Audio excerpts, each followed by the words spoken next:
Let me show you how to fix the Instagram Save Story option if it's not showing up. Instagram recently moved around their layout. I'll show you two different places you can find that save option.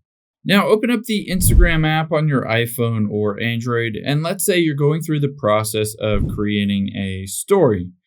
Normally, you would tap on the effects or the stickers or anything like this, and it will give you the option to be able to save this directly to your phone before you go through the process of actually sharing that to your story.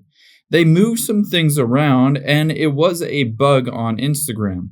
So if you're not seeing that option, essentially you're going to go into the App Store or Google Play Store, and you're just going to search for Instagram. And if there is an update available for Instagram, just go through the process of updating it to the latest version.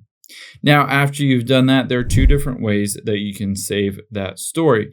The first way is that you can just essentially tap on your story if you've already shared it. You can go to More and hit Save here. Now, this will save it either as a story or a photo, whichever one you want.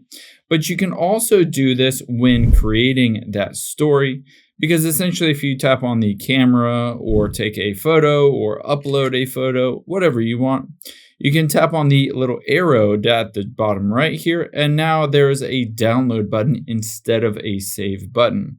So they moved some things around. Instead of a save button, now it's a download button. And now you'll be able to see that photo or video from your story will be saved to your camera roll.